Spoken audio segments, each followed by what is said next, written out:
Kyk hierso nee, ek is nou nie een van daai Christene wat daar ja, ek is 'n sondaar. Ek kan nie daar teen stry nie. Ek kan nie daardeur beklei nie, maar ek weet die Here het gekom uit vir Jesus op die kruis laat sterwe vir ons sonde. En as jy elke dag wakker word en in daai mood is van ek het alles verkeerd gedoen, ek is 'n sondaar, ek blameer myself, ek is nie meer lief vir myself nie.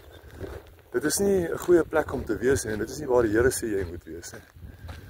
Jesus het ons klaar vergewe, en as ons in die oggende, in die dag, in die middag, in die aand, 2 uur in die oggende, dit maak nie saak waar nie, watter tyd nie, kan op my knieë gaan, of at least net die gedagte hê, dat ek met die Here praat en sê, hoorie so Here, Jesus, ek vra om verskoning, ek is 'n sondaar en ek probeer hierdie dinge reg te doen, maar ek sukkel, dan vra vir hulp, die Here gaan intree, hy sal jou help. As jy net aanhou, praat met die Here, gaan hy jou hoor.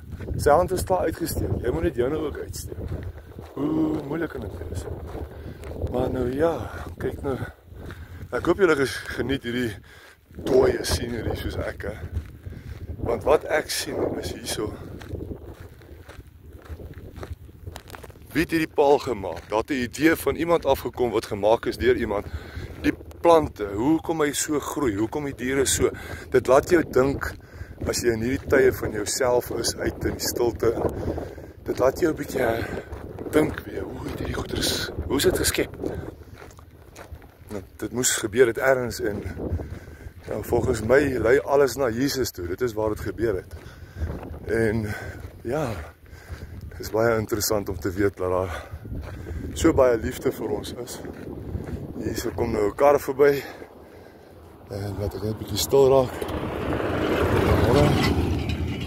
Maar ja, dit is nou vir jou baie interessant. Lekker stil paadjie, net so nou en dan kom daar 'n kar verby en dan interrupte hy man, maar ongeag as jy daar lekker in die verte kan sien, is daar 'n vliegtuig wat opgaan. Hoe het hierdie gebeur? Daai man wat daar bo in die lug is, hy kan nie 'n Satan wees nie, want hy moet veilig wees, so ek glo daai man wat daai vliegtuig bestuur. Vlieg is seker definitief iemand wat glo in die Here. Anders ja, dit maak nie sin as jy nie die Here in jou lewe het nie, as jy nie vir Jesus kan bid en erken in die lewe nie. Maar ja, dit is elke ou se paadjie om te stap. Ek wens julle almal Jesus liefde toe vir die dag en sterkte.